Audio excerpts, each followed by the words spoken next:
Bom, estamos aqui com muita alegria hoje com uma pessoa muito especial para nós no Podfu, que é a nossa querida Sonaira, que ela é vereadora na capital paulista, no município de São Paulo, e também secretária de Estado de Políticas para a Mulher. Prazer, viu, Sol? Vou te chamar de Sol, tá? Sim, sim. É um prazer para mim, né, estar aqui hoje com o senhor, uma pessoa que o Brasil ama, que o Brasil respeita, uma pessoa que faz parte da história de tanta gente, né, de restauração, de conversão. Então é uma alegria muito grande estar aqui. Glória a Deus, que bom. A gente vai falar de várias coisas aqui, vamos falar também dessa experiência que eu fiquei muito feliz quando soube de como Deus também te marcou, te abençoou, e você, claro, como uma serva de Deus. Mas vamos falar lá de Riachão do Jacuípe,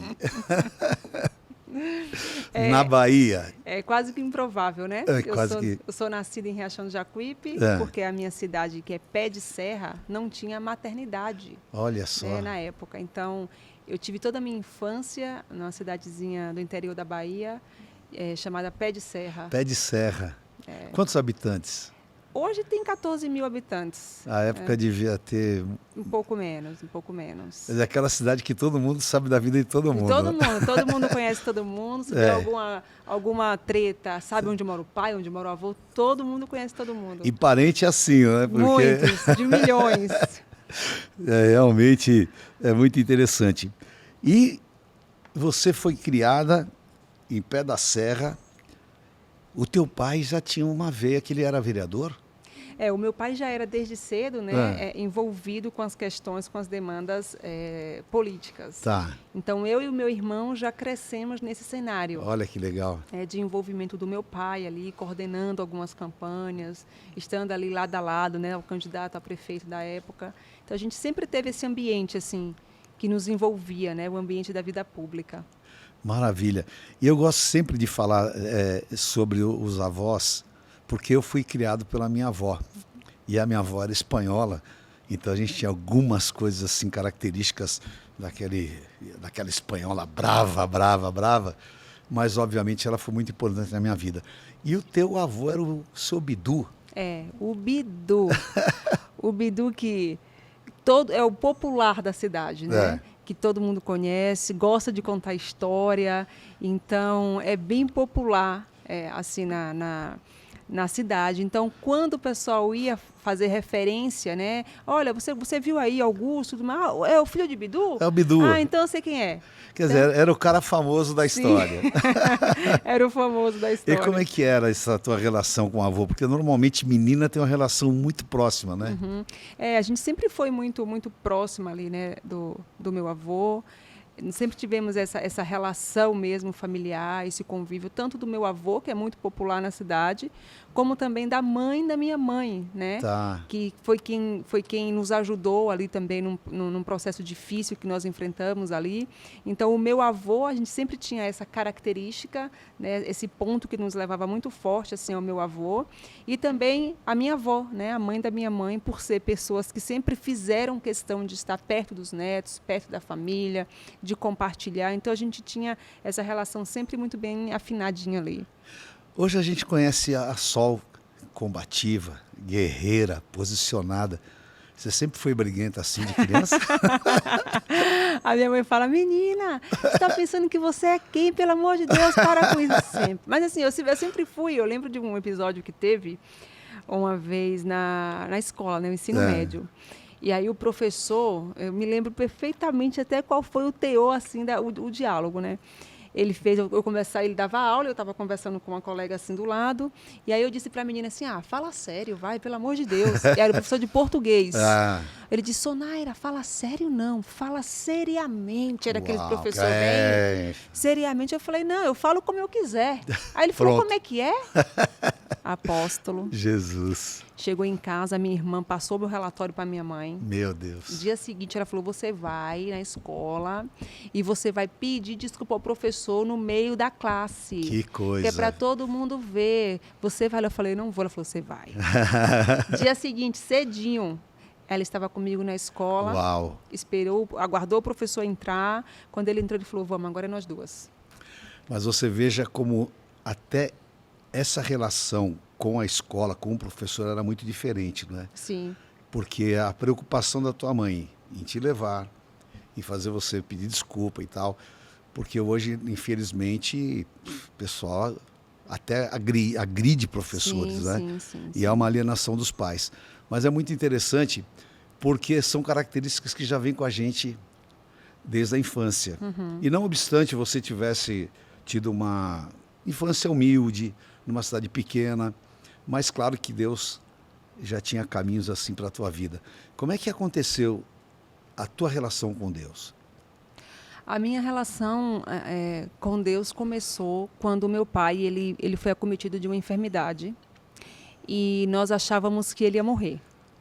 Né? Um domingo, que era para ser mais um domingo, né, normal ali na nossa vida, nós fomos surpreendidos logo cedinho pelos gritos de socorro da minha mãe. Nós Uau. estávamos no quarto vizinho e ela gritava pedindo socorro. Meu pai sofria de úlcera e ele já tinha algum tempo que estava perdendo sangue, né? E nesse domingo ele estava muito fraco, muito debilitado. Então, quando ele levantou para ir ao banheiro, ele não suportou e desmaiou e caiu.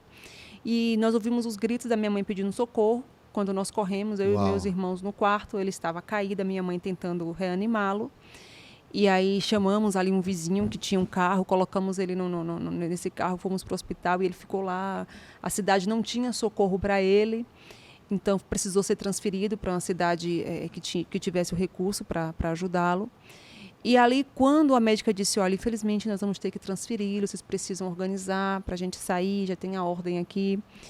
E aí eu saí do hospital, né, e fui para minha casa e eu tinha medo de perder o meu pai. Aquela insegurança, porque claro que o pai sempre é aquela referência masculina que nos dá segurança. Sim. E de repente você se vê na iminência de uma possibilidade de perder teu pai. E aquilo te abalou bastante. Muito, muito, porque eu pensava o seguinte, né? Primeiro a dor de pensar que poderia perder o pai, né? Depois por pensar assim, meu Deus, o que vai ser de mim e dos meus irmãos? E da minha mãe sem o nosso pai, né? E aí eu me lembro que eu fiz o percurso do hospital até a casa, até a nossa casa. E aí eu estava sozinha, os meus irmãos estavam na casa da minha avó, eu fiquei com minha mãe no hospital. E aí eu precisei ir para casa para arrumar a bolsa de viagem e tudo mais.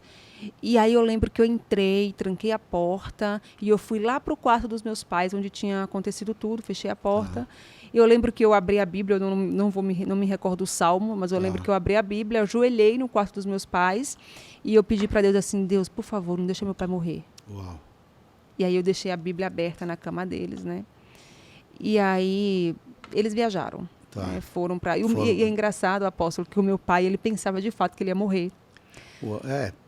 Porque antes dele ser transferido, ele pediu ao médico para passar em casa, porque talvez fosse a última vez. Que coisa. Quer dizer, ainda o clima fica pior ainda, pior né? Ainda, porque pesado. De repente estava parecendo uma despedida. Sim, sim, né? sim. Aí ele passou em casa, fez questão de tomar banho. Caramba. Falou com todo mundo e foi para o hospital. E aí a minha mãe ligou para minha tia, que já morava aqui em São Paulo, relatou a situação e ela falou, fica tranquila que nós vamos orar. Amém.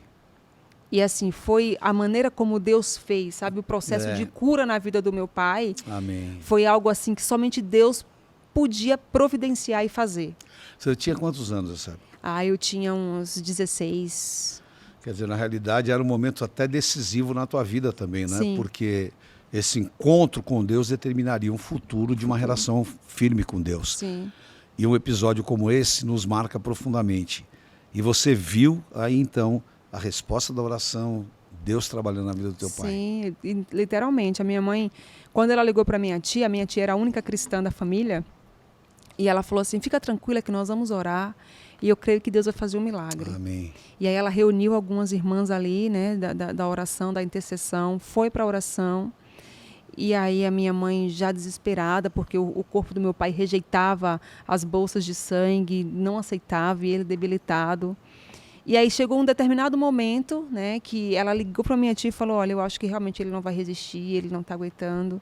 Ela falou, não, vai lá que eu estou orando. E quando a minha mãe voltou para a sala, o meu pai já estava reagindo, né? E é tão engraçado que quando Deus faz, ele faz por inteiro, Amém. né?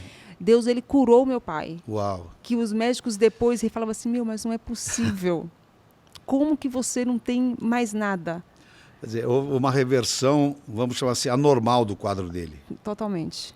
Amém. Totalmente anormal. E hoje, graças a Deus, para a glória de Deus, meu pai foi curado da úlcera, né? Aleluia, que Literalmente, ele foi assim restaurado e Deus nos alcançou através daquele episódio. Amém. Deus começou dentro da minha casa, comigo e com a minha irmã.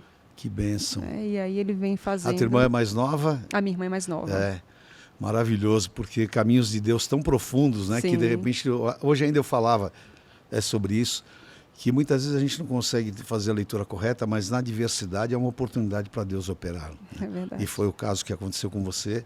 E glória a Deus por isso, que hoje você é uma serva de Deus. Amém. E é uma relação crescente que nós sabemos que se desenvolve. Agora, como é que você chegou em São Paulo? Você sabe que antes eu tinha esse negócio assim dentro de mim, que eu não aceitava o fato de que para Deus me abençoar, de que para Deus me dar um emprego que eu conseguisse ajudar a minha família, eu tinha que deixá-los lá e ir para outro canto. Então, eu não conseguia, eu não cabia você dentro. Sempre muito família. Sempre, sempre. Eu falava, poxa vida, mas eu vou ter que deixar o meu pai, a minha mãe, os meus amigos, a minha relação, a minha comunidade ali. E aí, um dia de Páscoa, um ano de festa de Páscoa, a minha tia, a mesma tia que orou pelo meu pai, ela foi para a Bahia para passar a Páscoa com a gente. E ela disse assim, olha, Deus falou para mim que não é para eu voltar para São Paulo sem você. Uau! Meu Deus. Aí eu olhei assim, eu tinha feito um vestibular, tinha passado, já tinha me matriculado. Você prestou para quê? Direito. Direito. E aí eu falei para minha mãe assim, ó, eu vou para não decepcionar minha tia, porque ela já foi apóstolo com a minha passagem comprada. Que coisa, quer dizer, convicção absoluta. Absoluta. Não tinha negócio. Não. Ela sabia exatamente o que ela estava fazendo. Que coisa impressionante. E aí eu calculei tudo. Eu disse, eu vou, para minha tia não ficar chateada comigo. Agosto vai começar já o segundo semestre, então eu volto. Tá tudo Essa certo. tia era materna? Paterna. Tá. E aí eu vou, e assim eu fiz as contas. Então, finalzinho de abril, eu estava aqui com a minha tia. Uau. Falei, agosto eu volto e começo a estudar.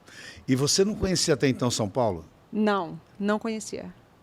Quer dizer, imagina assim a tua cabeça, né? Que você já não queria vir. Sim. Era uma coisa que a tua tia recebeu de Deus e você veio e falou, não vou desagradá-la e tal. Aí você sai de uma cidade com poucos habitantes, a gente não sabe exatamente o número, vamos dizer, 20, 15 mil. Você chega em São Paulo, como é que foi esse impacto, assim, de chegar numa cidade que nem essa? Não, eu cheguei, apóstolo, pensa na prova. Uma época de frio, aquele frio que arrepiava. Eita! Lá na minha cidade é um sol para cada um, para não ter briga. E os baianos que eu conheço são tudo gente muito boa, mas sofre de frio em São Paulo, né? Eu cheguei, eu falei, meu Deus, o que é que eu vim fazer aqui? Ai, Jesus. E aí eu cheguei em São Paulo, e aí a minha tia, eu passando assim, né, no percurso da rodoviária para casa, a gente passando e eu falava assim, gente, como que eu vou saber onde eu tenho que descer aqui? Que é tudo igual. Meu Deus. Eu não dou conta não vou dar conta disso. É que às vezes as pessoas não conseguem dimensionar isso, mas é muita diferença, né? Muito. Você está num lugar que você conhece praticamente todo mundo, que você sabe onde para, onde desce e tal. De repente você chega numa megalópolis que nem essa, é uma piração, porque você fala, meu Deus, onde que eu estou, né? É uma virada de chave, assim, né? Total. Literalmente. E aí, pouco tempo depois, quando eu me vi, ainda dentro desses 3 meses, quando eu me deparei, eu já estava trabalhando no telemarketing, eu já tinha levado a minha nota do Enem na faculdade, tinha sido aceita. Caramba. E eu já me via ligando para minha mãe, dizendo, mãe, eu não vou mais, vou ficar aqui. Ela falou, mas como assim você vai ficar aí? Eu não estou entendendo. Eu falei, não, eu não vou ficar aqui. Eu estou lembrando de um versículo que Jeremias fala assim, iludiste-me, Senhor, iludido fiquei, né? De repente, quando você acordou, você já estava trabalhando, já estava na faculdade, tudo. E eu não entendia por que eu estava fazendo aquilo. Eu já tinha deixado a minha matrícula pronta lá, para eu chegar e começar. Aí ela, mas como assim, Sonaira, você já fez a matrícula, não sei o quê. Eu falei, olha, não vou mais, vou ficar aqui. Caminhos de Deus impressionantes, né? Caminhos de Deus. E aí, dentro desse novo tempo, né? Isso foi em 2012? 2012. Quer dizer, realmente com tudo novo e tal, mas essa vida, porque também é impressionante, porque quando Deus tem um plano, né? Não tem como, as coisas acontecem e você literalmente é levado, quando você, claro, não tem resistência ao plano de Deus, quando você se submete a ele, e que foi o teu caso. E aí você, para que o pessoal saiba, né? Você chegou a trabalhar aqui de recepcionista, telemarketing. Trabalhei de telemarketing, né? Foi o meu primeiro emprego aqui em São Paulo, em telemarketing. E aí, um dia eu, no corredor da faculdade, eu vi uma oportunidade de estágio. Aí eu olhei para aquele painel assim, eu falei, mas será? Na dúvida, eu retirei o papelzinho e liguei. E aí o atendente falou, não, nós temos mesmo, a senhora precisa vir aqui para se cadastrar, a gente tem que ver como é que vai ser o processo seletivo. Fui. Só que é engraçado, apóstolo, que eu ganhava no telemarketing R$800. A vaga de estágio era 409, me lembro exatamente, R$496. Meu Deus. E aí eu cheguei para minha tia, aí eu fui e fiz o pessoal, falei, não dá para mim. Como é que eu vou deixar de ganhar 800 para ganhar 490? Não dá. E aí a gente pagava, nós morávamos de aluguel e tudo mais. Aí eu cheguei, eu me lembro, a minha tia era cozinheira, e ela estava na cozinha preparando a janta, e eu sentada na mesa conversando com ela, eu disse, tia, olha só, eu vi uma oportunidade de estágio lá na Polícia Federal, mas não vai dar para mim. Aí ela virou assim e falou, mas por que não dá para você? Eu falei, olha, porque hoje eu ganho R$800 aqui no telemarketing. Se eu conseguir bater a minha meta, eu consigo ganhar um pouco mais. E o estágio é 496, então é inviável. Ela disse assim, mas você não sabe o que Deus pode fazer através desse pouco. Uau. Você não sabe as portas que Deus pode abrir através disso que hoje você olha é pouco, você não sabe. Essa tua tia... ela era crente. Ela era crente. Tinha ligação direta, né? Ela era crente. Amém. Aí eu olhei assim para a cara dela e falei, meu Deus. Ela vai, pega. Você não sabe o que Deus pode fazer. E aí eu me desliguei lá do telemarketing e entrei no estágio. A princípio, um péssimo negócio, né? Um péssimo negócio. Você trocar um salário de 800 por 490 e também você não tinha perspectiva nenhuma no sentido que você não sabia que era o estágio. Não sabia, não sabia. E aí foi lá que eu conheci o Eduardo Bolsonaro. Que legal, olha só. E os desígnios de Deus, ele é tão de um jeito, apóstolo, que eu me recordo, eu de frente com a escrivã responsável, chefe do cartório.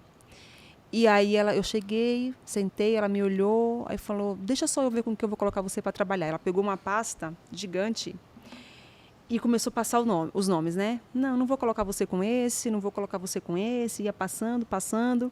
Aí ela parou e falou, já sei, eu vou colocar você como Eduardo Bolsonaro. Olha só. Aí eu pensei, eu falei, meu Deus, Bolsonaro, um nome mais estranho do que o meu, porque até então eu não sabia quem era Bolsonaro. E também ninguém sabia, né? Ninguém sabia.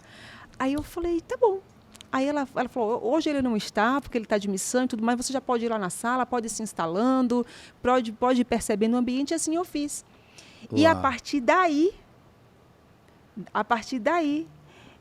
nós desenvolvemos uma amizade, né, um relacionamento de trabalho. O meu primeiro livro de direito, quem me deu foi ele. Caramba.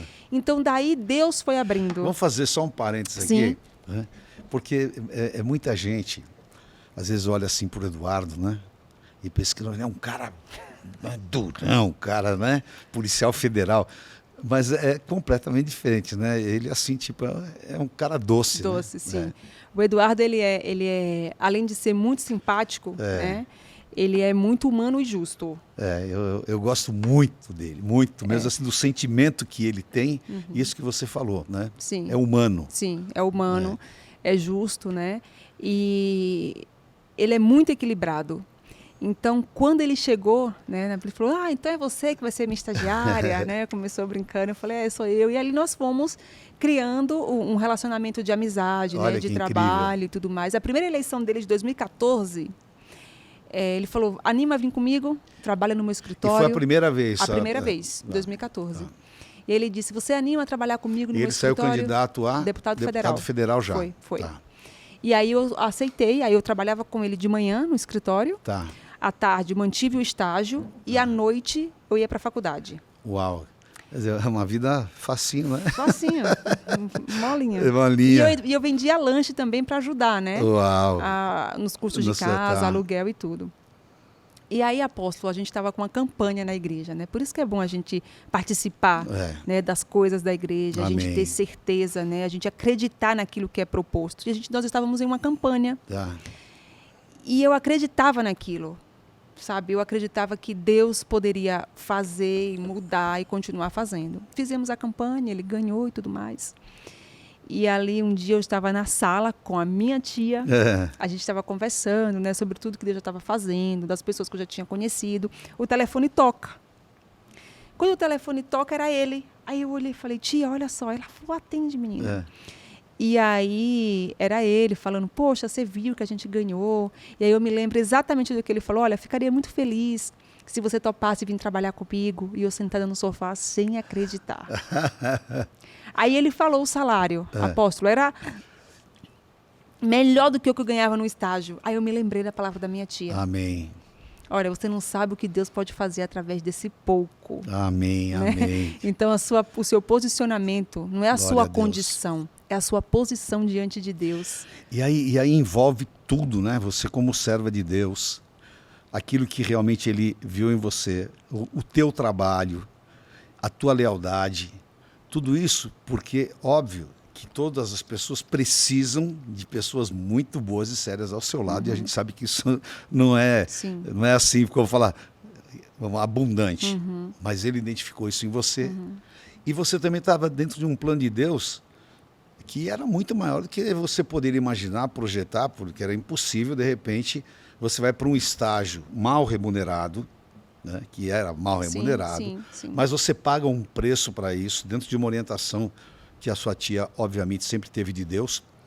E agora você chega num ponto que Ele te chama, né, para você ir trabalhar com Ele, agora sim, com salário de honra e numa outra condição, porque você agora já tinha alcançado também uma posição importante. Isso é importante, as pessoas precisam saber, porque eu conheço muita gente que quer já chegar, né? Meu filho falava assim, chegou agora, quer sentar na janelinha, né?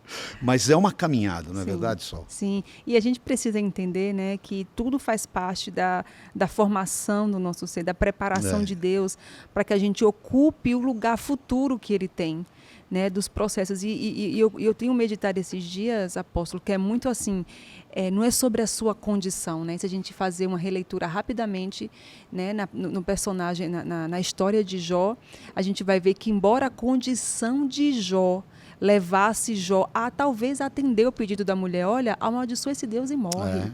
Né? Mas não era a condição de Jó que dizia sobre Jó, era o posicionamento dele que falava verdade. quem ele é, quem ele era de verdade. Porque está acima daquilo que muitas vezes é a razão, né? Sim. Porque a razão se leva até o Estado, né? Mas exatamente aquilo que você tem de convicções interiores que geram esse posicionamento. E com ele você começa então uma caminhada. Até então você estava solteira. Até então eu estava solteira, sim. Tá. Bom, a gente vai chegar nesse pedaço. A gente vai chegar nesse pedaço, né? Isso foi que ano? Isso já foi 2014, 2015. Tá. 2015. Aí você passa a trabalhar com ele, tipo, 3 anos. 3 anos, trabalhei, aí ele foi para a reeleição em 2018, foi reeleito o deputado mais votado, né? Da história aí foi já aquele boom, né? Boom. Aí também Jair Bolsonaro. Né? Aí o presidente Jair. O presidente Jair. Você também depois o conheceu, claro, obviamente, né? Foi.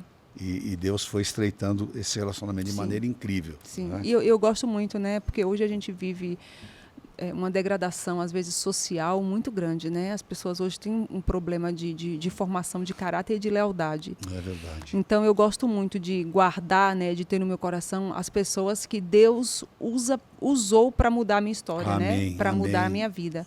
Então, às vezes, o Eduardo, o Jorge, na época, que era o chefe de gabinete, eles eram canal de Deus na minha vida, eles abençoavam a minha vida e nem eles tinham a dimensão. Eu sabia o que estava acontecendo, Amém. né? Mas às vezes nem eles tinham a dimensão do quanto que eles estavam abençoando a minha vida. Porque na verdade a pessoa não tem essa consciência, né? Ele sabe que ele está te reconhecendo por uma série de fatores, mas não sabe o quanto que ele é um instrumento nas mãos de Deus. E o que você falou é muito sério, porque infelizmente as pessoas acabam tendo uma memória muito curta e a ingratidão ela é algo terrível, né? Porque a pessoa às vezes tem uma projeção, acontece isso, aquilo, e ela despreza aquilo que Deus fez lá no começo. E isso acaba o quê? Trazendo o que o diabo mais usa para destruir as pessoas, que é a infidelidade, né? E a ingratidão, que a gente sabe que é ruim, pesada. Bom, em 2018 você foi trabalhar em Brasília? Isso, aí 2018 eu fui para Brasília, né? Solteira ainda? Eu concluí o meu curso de Direito. Tá. E aí eu fui para Agora a Brasília. doutora Sonaira. Aí eu fui para Brasília, trabalhei lá. Quando a campanha começou a esquentar muito, aí eu voltei para São Paulo. Tá. Na verdade, fiquei um tempo em São Paulo para ajudar a coordenar, né, a todo o processo ali da campanha. E aí o nosso deputado estadual, Gil Diniz, ganhou. Quando da eleição de 2018, o carteiro Reaça. Quando ele venceu as eleições, eu já paquerava o meu marido. E o meu marido já me paquerava. Mas da onde? Da igreja? Da igreja. Tá. Isso. Ele congregava... E como era que era paquera? Só tipo, dar uma olhada? O meu irmão ficava no meio ali, né? Teu irmão era o cupido. Era. Que legal. Era. Tá. E aí ele congregava na mesma igreja, né, Tá. que o meu irmão. E ali eu conheci através do meu irmão, né? Tá. E aí, quando surgiu a oportunidade de voltar para São Paulo, eu topei, obviamente, na hora. Correndo, Falei, né? vamos. Coração. E aí eu voltei para São Paulo, aí eu trabalhei com o Gil Diniz, né, Tá. o carteiro Reaça. Eu não sabia que você tinha trabalhado com o Gil. Trabalhei, eu fui chefe de gabinete Que legal. do Gil, na UESP. Que legal. O Gil é outro queridaço, né? Muito querido mesmo. Uma pessoa sensacional. Sim. E aí você volta para trabalhar como chefe de gabinete dele na LESP. Na LESP. E aí eu fiquei. Aí ficou próximo. Fiquei próximo, aí nós amor. começamos a namorar. Tá. E aí 2020, finalzinho de 2020, nós casamos. Tá. E, bom, todo mundo olha assim para você, né? Fala, será que a Sonaira tem um lance assim de feminista e tal? Quem pediu quem em namoro? Foi ele. Foi ele. Quer foi. dizer, seguro. Foi. Tá. Foi ele que pediu. Tá. Mas você não tem nada contra isso, né? Não. Contra o quê? A mulher chegar e pedir pro cara em namoro. Não tenho. Não. Mas aí eu já paquerava ele também, Tá. né? E aí ele também já me paquerava, mas Pronto. mas eu falei, mas será que é isso mesmo? Eu ficava pensando, eu falei, mas será que eu sou? Será que eu sou muito atrevida? Então vamos aguardar. E aí aconteceu que um dia ele me pediu em namoro. Tá. E aí eu falei, mas será que é isso? Brincadeira. Não pedi difícil, eu falei, não, tudo bem, então vamos. E aí nós namoramos 2 anos. Foi 2 anos? Foi 2 anos. Olha eu esquecendo os negócios. Isso dá um problema grande, isso dá treta. Não. E aí Isso nós casamos. Lá em casa é a bispa que não lembra de nada. Às vezes ela fala assim, outro dia eu estava na TV, ela falou, nós vamos fazer 44 anos de casado. Eu liguei na hora aqui na TV, fala para ela que é 46. Mas foi um bom tempo, né? 2 anos é um tempo legal. Foi um bom tempo. Tá? E aí logo em seguida vocês se casaram. Isso. Teve a minha eleição, a vereadora de 2020. Então a eleição você fez solteira? Eu fiz a eleição solteira e no finalzinho de 2020 foi que nós casamos. E como é que foi conciliar isso? Porque Foi uma loucura. Eleição não é fácil, né? Foi assim, foi algo muito de Deus. O senhor sabe que eu recebi uma palavra na igreja. Deus falava assim para mim, você vai receber um convite. E quando você receber esse convite, você não recusa. Porque sou eu que estou mandando para você. Meu Deus. Aí eu parei assim e falei, tá bom. E aí um dia nós estávamos reunidos, eu, o carteiro Reaça, né, o Gil, deputado, e o Eduardo. E nós conversávamos sobre os nossos candidatos à vereança aqui em São Paulo, porque a gente vinha de um episódio de 2018 que muita gente se elegeu por conta do Bolsonaro. Verdade. E depois esqueceu, né? Perfeito. E alguns viraram as costas. Viraram as costas. E aí a gente discutia, a gente apresentou alguns nomes assim para o deputado Eduardo, falou, olha, tem essas pessoas aqui para vereança, não sei o que lá. Aí ele parado ouvindo, aí ele olhou e falou assim, olha, vocês eu não sei, mas a minha candidata é a Sonaira. Eu falei, meu Deus. Eu? Falei, não, querido, você não está entendendo, eu só quero casar. Completamente diferente. É um negócio bem, ele falou, não, já pode se preparar que a minha candidata aqui em São Paulo. Olha só a palavra que você tinha recebido. Aí eu neguei, eu esqueci da palavra literalmente. Apóstolo, eu saí da sala dele para ir almoçar, a gente almoçava no Círculo Militar ali na Eu saí, eu não sei como eu consegui sair da sala, cruzar todo o corredor e sair lá na calçada. Quando eu pisei na calçada, me veio a palavra domingo. Meu Deus. Eu falei, não, Jesus, mas não pode ser isso. Eu estou entendendo tudo errado. Não, Senhor. Eu falei, não, eu estou entendendo tudo errado. E a palavra, sabe quando salta? Eu sei, sabe? eu sei. A palavra do domingo Eu saltou sei que você assim. quer falar o contrário. Não, mas estou ficando louco, não é isso. Mas o Espírito Santo Sim, confirma. sim, confirma. E também não era um convite assim, tipo aventura, não é? Não, não, não. Porque era de um Eduardo Bolsonaro, Sim, que, sim. claro, tem uma visão e, ao mesmo tempo, também um apoio importante para você. Sim, Quer sim. dizer, era tipo assim, aquela coisa irrefutável. Não, só pode ser Deus. Só pode ser Deus. Porque você imagina quantos pretendentes teriam e quantas pessoas gostariam de ouvir essa proposta deles, não é? E, obviamente, foi você. Sim. E aí, como é que foi o The After?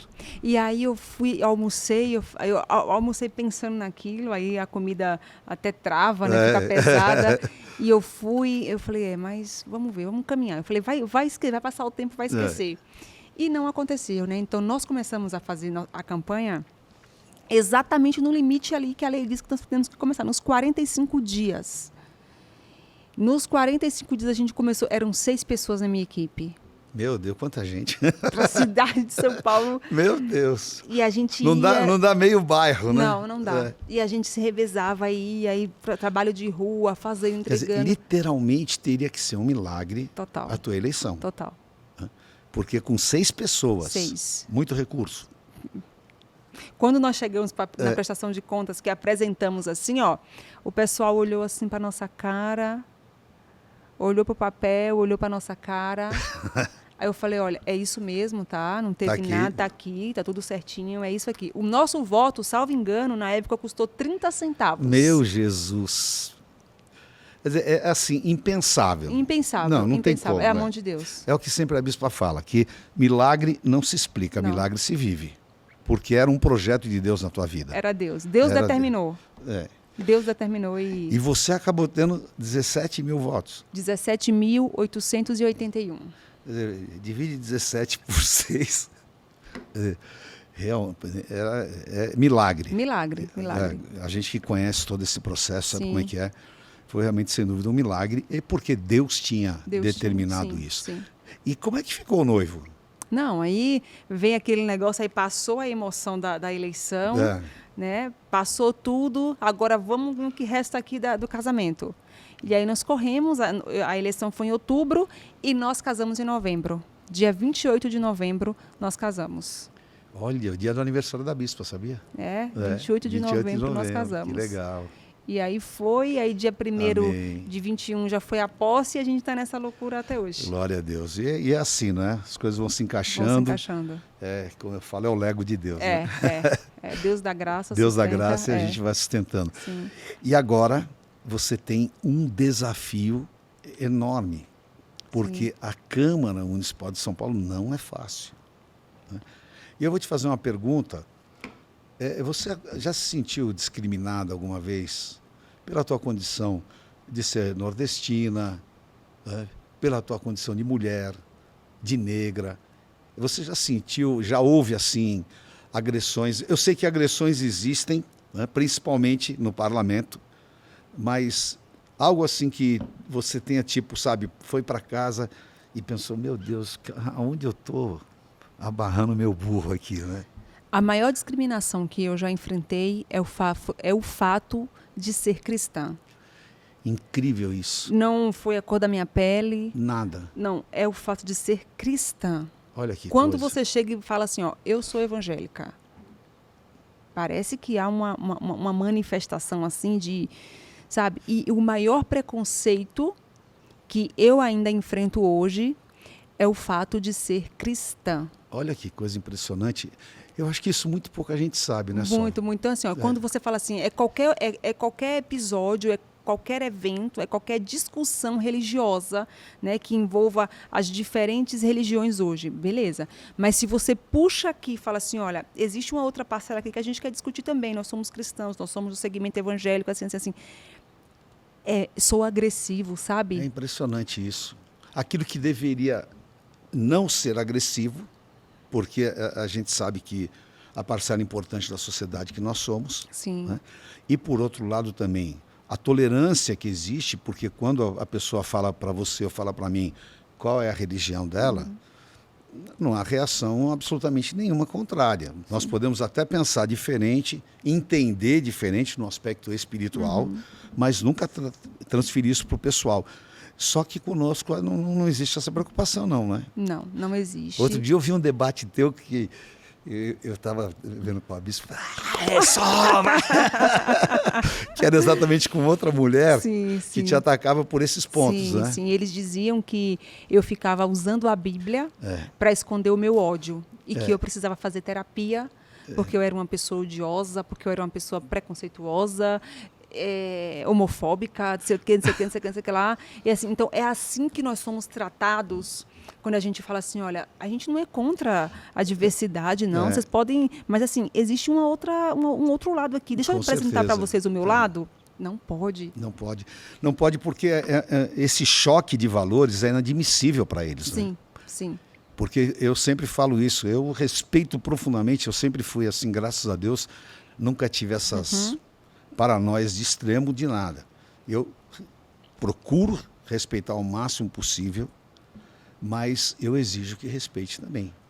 Só que, lamentavelmente, quando você coloca os teus valores, parece que você está tocando numa ferida, ou então você está agredindo a pessoa, só que, na verdade, você está apenas colocando os seus valores, não é verdade? Exatamente. Teve um episódio aí, né, que... a gente precisou dessa manifestação. E sabe uma coisa que eu digo sempre, apóstolo? A igreja, tá? A representação, os representantes ali, né, da igreja que estão nas esferas de poder, talvez a gente nem tenha ideia do que nós somos capazes de fazer, de impedir, de propor, porque a igreja, neste tempo que nós vivemos, ainda é a única instituição na Terra que consegue derrubar uma propositura. É verdade. Que consegue movimentar e que consegue ter firmeza. E o sistema sabe disso. O sistema reconhece o poderio da igreja. E como fazer para trazer essa consciência, Sol? Primeiro é a gente, quando a gente chegar lá, a gente não esquecer. Tá. Uma das minhas maiores decepções dentro do parlamento foi ver pessoas que se elegem com a bandeira da família, com a bandeira da fé, com a bandeira da defesa da fé, tá? Para defender ali o espaço da igreja. E quando eles chegam dentro do negócio, é facilmente negociável. Então, isso prejudica, porque, assim, ainda que a igreja, tá? Ainda que o corpo de Cristo, ele não queira se envolver, porque nós viemos de um tempo, quando eu me converti, a gente não podia ter televisão em casa porque era de Baal. Então, nós ficamos muito tempo fora da discussão. É verdade. Então, só que a nossa vida é pautada. Sem dúvida. Porque tudo passa pela política. É verdade. Tudo está dentro das casas legislativas. E aí, quando tem a discussão, é porque hoje, esse debate, ele já é polêmico. Esse debate, ele já divide mesmo. Ele é inteiramente ideológico. Não era para ser, mas se transformou. E eu preciso tomar o meu lado. Com certeza. Então, dentro do parlamento, quando tinha, por exemplo, essas discussões, eu sentia a carência, sabe? Das pessoas que falaram assim, olha, que foi lá na igreja pedir voto. Então. Tá? E na hora de falar assim, não, peraí, me respeita aqui. E na realidade, esse pessoal apenas se utiliza e, de uma certa maneira, acaba enganando aquelas pessoas. Né? Eu não vou nem contar minhas decepções, porque aqui o assunto é com você. Vai. Né? Mas é impressionante isso. E agora, eu depois acompanhei você, vereadora e tal, atuante e tudo mais, e Deus tinha para você algo superior.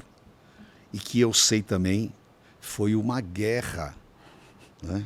Sobre todos os aspectos, as narrativas, aquilo que foi levantado. Agora você é convidada pelo governador Tarcísio a ser secretária de Estado. E de novo Deus, que falou de novo, disse, olha, você vai receber. Eu falei, tá bom, vamos aguardar. Vereadora eu já sou, já apanho, mas também bato, vamos ver o que vem por aí. E aí um dia o governador Tarcísio me chama, me lança o convite, e é engraçado que eu tentei fazer ele desistir da ideia. Eu falei, mas o senhor sabe que já tem umas declarações minhas aí, talvez isso seja muito polêmico. Ele falou, não, já sei de tudo, mas vai ser você mesmo. Não importa. Ele falou, não, eu já sei, mas vai ser você. E assim, quando eu assumi a secretaria de novo, né? Porque, veja bem, apóstolo, eu seria a pessoa ou o estereótipo perfeito do que a esquerda, né, e do que os movimentos de minoria defendem. Porque eu sou mulher, eu sou negra, eu sou nordestina, eu sou de família pobre e eu morei por muito tempo na periferia de São Paulo. Quer dizer, 100% estereótipo, né? Entendeu? Nada melhor. Nada melhor do que isso. Sem dúvida. Mas quando eu assumi, então, só tem valor essas características se rezar uma cartilha. Quando Sem você dúvida. não reza a cartilha, você não presta. Exato. Eles me anulam. Descarta e vamos tentar anular. Vai tentar anular. Foi o que tentaram fazer com você. Vai fazer com você. Só que, não, graças a Deus, não aconteceu. Não acontece. E, de novo, eles voltaram no ponto de quê? De ser cristã. Um grande jornal ficou de manhã, à tarde e à noite. Eles pegaram um Twitter, onde eu me apresento, sou uma humilde serva de Jesus Cristo. Eles ficaram o dia inteiro exibindo esse Twitter. Agora eu pergunto, assim, o que tem a ver? Sou uma humilde serva de Jesus Cristo. Acaba se tornando até ridículo, né? Porque está batendo numa tecla que é absurda. Porque, puxa vida, será que porque você é serva de Jesus Cristo, você não estaria habilitada para assumir essa secretaria? Mas é o que você falou. E eu nem lembrava mais desse Twitter, de antigo, eles retomaram isso e colocavam lá. Aí dizia que eu era religiosa, que eu tinha um público predileto, fundamentalista, que eu era uma intolerante religiosa, que não respeitava as outras religiões, e ficaram mastigando isso o tempo inteiro. E agora você na Secretaria da Mulher. Aí falaram que você era anti-mulher. Então. É isso mesmo, né? Que realmente é um absurdo. E sabe uma coisa incrível que à época também a gente estava discutindo? As pessoas ignoram como Deus usou as mulheres na Bíblia, né? Porque a gente teve discussões aqui e tal, né? Tipo, a mulher não pode ser pastora, mulher não sei o quê e tudo mais. Porque o fundamentalismo, ele quer exatamente anular a mulher. Mas o plano de Deus, ele passa exatamente em usar a mulher, o homem, porque Deus não faz acepção de pessoas. Mas quando a gente vê alguns exemplos, né, tipo Débora, ou então Esther, que Deus a colocou numa posição tipo Sol, né? Complicada. Porque quando a gente lê a Bíblia, claro que a Bíblia não tem condições de mostrar os meandros. Mas você imagina uma mulher que era judia, que não era de sangue azul, que tinha tudo contra, de repente ser escolhida para ser a rainha de um império que nem o persa. Obviamente era uma resistência terrível, mas era um plano de Deus. Sim. E você na secretaria era e é um plano de Deus. E isso acabou fazendo com que todas essas narrativas caíssem por terra. Sim, sim. E eu acho que essa é a principal revolta, né? Eu acho que esse é o principal... quando eles dizem assim, olha, que ela é contra as mulheres, né? Que eu já fui chamada até de totem. Ah, é? Eu já fui chamada de totem, que eu era o totem do Tarcísio, que o governador ficava fazendo isso. Então, assim, e eles desprezam todo o trabalho. Então, nós temos um trabalho hoje dentro da secretaria que é exemplo para o Brasil. Amém, amém. Que estados querem copiar o que o governo de São Paulo tem feito de política de proteção para as mulheres. E é super importante falar que você pegou uma secretaria do zero, né? Ou menos zero. Sim. Tá?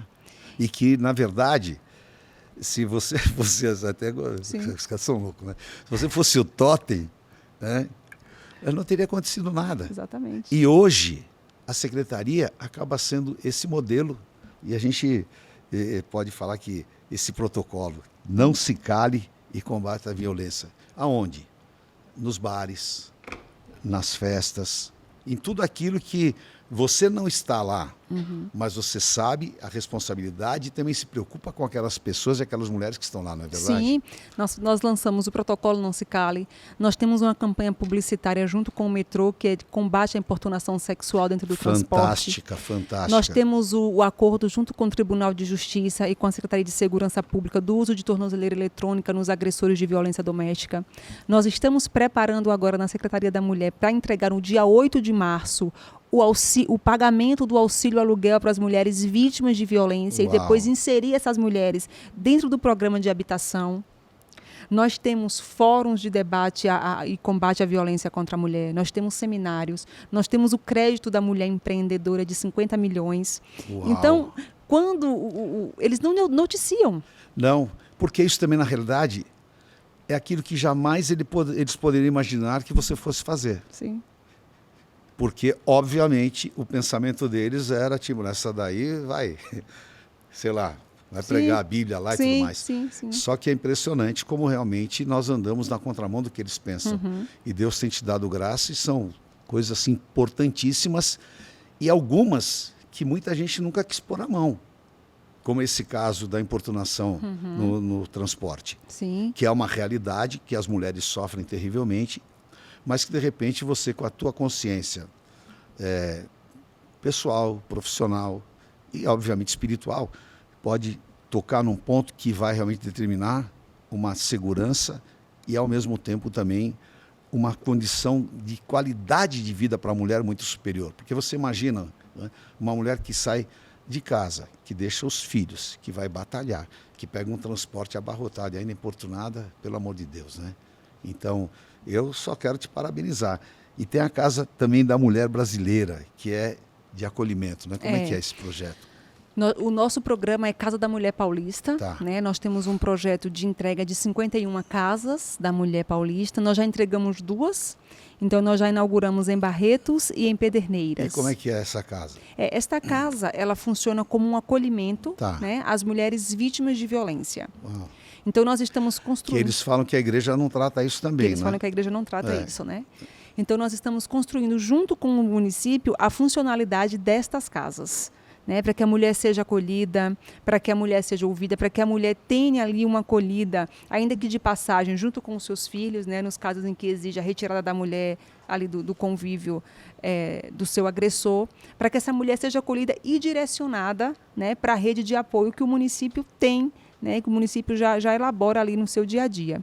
E é interessante esse programa das Casas das 51 Mulheres, da Casa da Mulher Paulista, porque a gente vê de fato, né, de como o estado de São Paulo ele é tão pujante. É demais. Ele é tão grande, ele abraça tanta gente e não se tinha ainda uma pasta para gerir a política para a mulher. E aí vem o governador Tarcísio, junto com a primeira-dama Cristiane, e fala assim, não, nós vamos fazer. E foi pioneiro, né? Totalmente. Porque você vê um estado, como você falou, do tamanho de São Paulo, sim. não tinha esse cuidado, nessa atenção à mulher, Sim. e você passa então a dirigir a secretaria já dedicada, né, à mulher. E essa, está vendo aqui, esse é o abrigo, como é que é esse Abrigo Amigo? Abrigo Amigo. Foi uma outra grande entrega do governo do estado de São Paulo, então é uma parceria do governo de São Paulo, da Eletromídia e da Secretaria de Transporte e Segurança Pública. Então, são colocados, né, nos pontos de ônibus um televisor, né, em que a mulher que estiver no ponto de ônibus tarde da noite e ela não se sentir segura, ela pode ser conectada, né, a um atendente, e esse atendente vai ficar conversando com essa mulher até o seu ônibus passar. Uau! Né? Então, tem todo um registro ali de câmera de segurança, tem a troca de informações que é feita com essa mulher, e é um programa do governo do estado de São Paulo, junto com a Eletromídia. Agora, ninguém divulga isso, Não, né? ninguém divulga. Que loucura. O telejornal que ficou o dia todo lá com o meu Twitter não quer saber disso. Não, esquece. Esquece, né? não quer saber. É mais importante falar que você é serva de Jesus Cristo. Que eu sou serva de Jesus Cristo. Mas também não é ruim, não. Deixa eu falar que é bom. E me fala uma coisa. A secretaria hoje tem a preocupação com a violência contra as mulheres? Sim, hoje grita, né? A violência hoje grita aos nossos ouvidos. Então, nós temos 3 eixos na secretaria. Dignidade e saúde da mulher, autonomia financeira e o combate à violência. Ah. Então, neste primeiro fórum, nós focamos no eixo da violência. E aí nós temos uma parceria com a Secretaria de Segurança Pública para o monitoramento dos casos, para o fomento de campanhas, de promoção de campanhas, né, para o fortalecimento. E eu acredito numa coisa assim, apóstolo, que nós estamos vivendo um tempo de resgate de confiança dessas mulheres com o gestor público, sabe? Perfeito. E nós temos que pressionar o nosso Congresso Nacional, porque, veja bem, às vezes a mulher vai na delegacia fazer um boletim de ocorrência e ali o agressor é capturado e esse agressor é liberado. Então, hoje nós temos um grande inimigo das mulheres, que é a impunidade. É verdade. A impunidade que coloca o camarada na rua, na audiência de custódia, a impunidade que coloca o cara que agrediu, que violentou, tá? Que destruiu, o camarada que deixou crianças órfãos na rua, na audiência de custódia. E é impressionante porque a mulher fica totalmente impotente, né? Ela acaba não fazendo nada. Agora, a violência ela é tão séria que outro dia eu estava vendo que uma mulher foi à delegacia e foi estuprada na delegacia, né? Então, esses cuidados e também essa participação, porque acaba sendo também um fator inibidor. Porque a partir do momento que o agressor sabe que a mulher tem voz e que isso está sendo tratado, muito embora ele se depare com a impunidade, mas é também, na minha opinião, um fator inibidor. Porque a partir do momento que começa a ter uma ação muito forte, eles vão ter que parar e pensar, não, peraí, ela não está sozinha. Né? E uma grande estratégia do abusador, uma grande estratégia daquele que é um violentador, é exatamente contar com a solidão da mulher. Mas é importante saber que ela não está sozinha. Que ela não está sozinha. Quando nós começarmos a, de verdade, punir o agressor, o pedófilo, o estuprador, a gente vai começar a dar exemplo. Amém. Verdade. É verdade. Que nós não aceitamos. E a sociedade precisa de ter essa resposta. Sim. Né? Sim. E graças a Deus que você tem sido levantada para isso. Agora, Sol, me fala uma coisa. Um sonho na política. Um sonho na política. Será que eu posso falar o que eu estou pensando? Aqui pode tudo. Olha, um sonho que eu tenho na política é um governo de direita novamente. Tá. Né? E que a gente consiga enxergar o que nós erramos. Perfeito. O que nós deixamos de fazer. E a gente consiga fazer, sabe? E que a gente consiga realmente ter um governo, ter uma nação, né? Uma nação brasileira, um governo brasileiro que respeite o seu povo, que respeite a liberdade, que respeite a liberdade das pessoas empreender, que respeite nações como Israel, né? Que respeite as nossas crianças, as nossas mulheres, né? A mulher que é mãe, a mulher que é idosa. Um governo que realmente esteja direcionado na prosperidade do Brasil, né? Na bênção que já está sobre essa nação. Então, na política, hoje esse é o meu grande sonho. Maravilhoso. E a participação da mulher? Porque eu particularmente, eu não gosto muito desse lance de cotas. Né? Mas hoje os partidos precisam preencher uma cota. Aí, não, vem aqui, pega, você sabe como é que funciona, não é? Sim. E a gente vê, assim, poucas mulheres de grande destaque na política. O que você atribui a isso?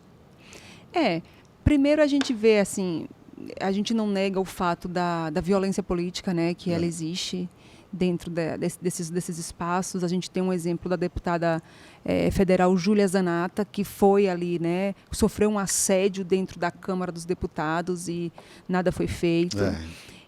A gente precisa ter esse espaço, né, respeitado, ter ali a nossa liberdade política dentro dessas casas legislativas. Mas eu acredito muito que a mulher, né, nós temos exemplos na Bíblia de mulheres que Deus levantou, né, Débora, que Deus levantou ali naquele tempo como juíza, como profetisa. Então, Deus, ele coloca, né, as mulheres nessas esferas de poder. E eu costumo dizer muito, onde eu tenho a oportunidade de estar. Às vezes, tem ambientes em que a vereadora e a secretária Sonaira, ela não entra.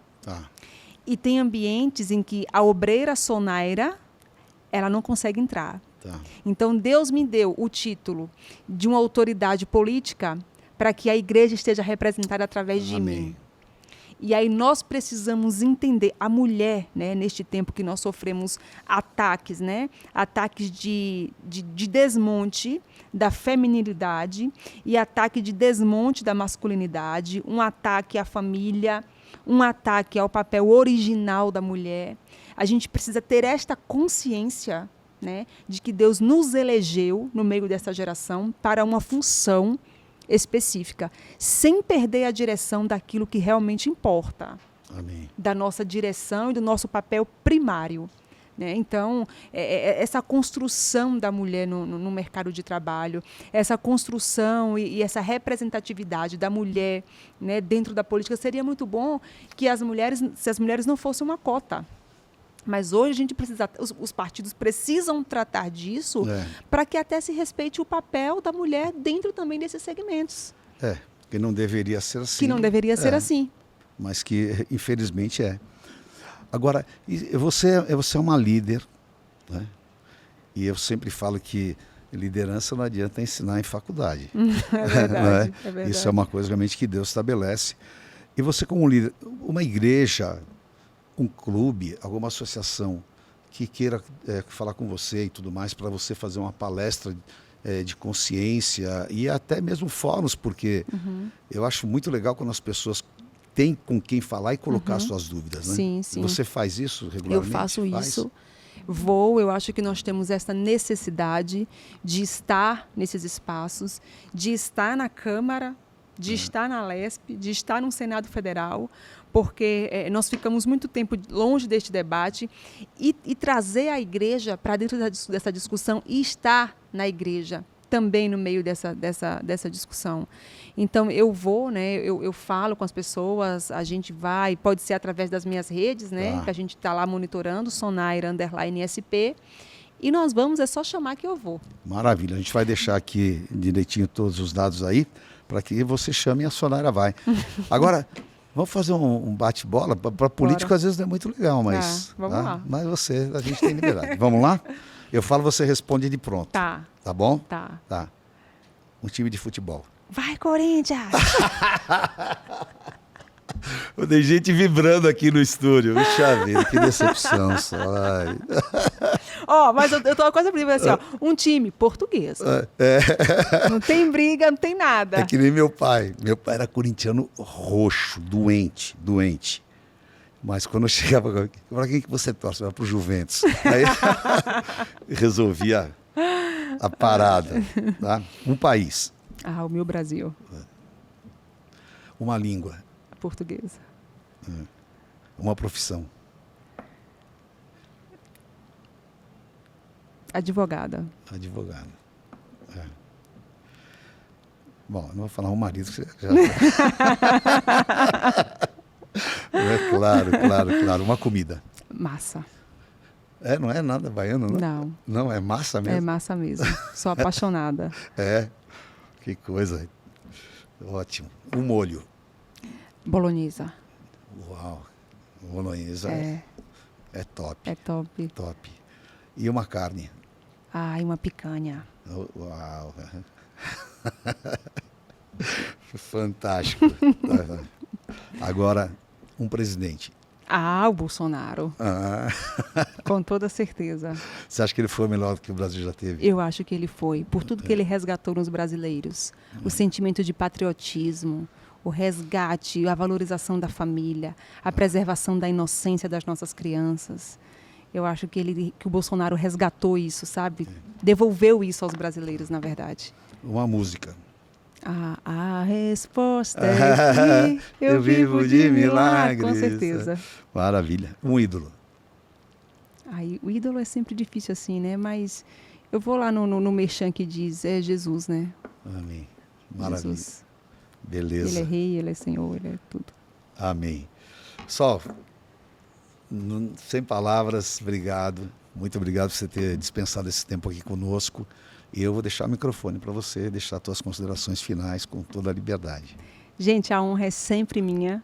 Eu me lembro de quando, sempre que eu tenho a oportunidade de estar com o apóstolo Estevão ou com a Bispa Sônia, com o Renascer Praise, então, eu me lembro do tempo que eu morava na Bahia, que a gente ficava aguardando o sinal de celular, o sinal de internet, para ter oportunidade de assistir Renascer, de ouvir o apóstolo, de ouvir a bispa. Então, estar hoje, né, aqui é sempre uma honra. E aí passa um filme na minha cabeça e eu vejo como que Deus é perfeito. Amém. Né? Amém. Porque ele nos proporciona viver coisas e momentos que eu nem sonhava, como diz o Salmo 126. Eu estava como os que sonham e Deus realiza. Então, muito obrigada. Né? Eu espero que a minha vida contribua para que outras pessoas sejam ouvidas e que a minha voz seja a voz, né? Eu consiga representar aquelas pessoas que confiam no meu trabalho. Então, mais uma vez, muito obrigada pela oportunidade. Amém. Eu que agradeço, e você sabe, a casa é sua.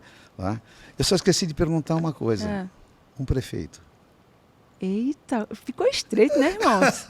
O negócio já acabando, fica estreito assim eu não podia ir embora sem ver. Fica estreito assim de uma hora para outra.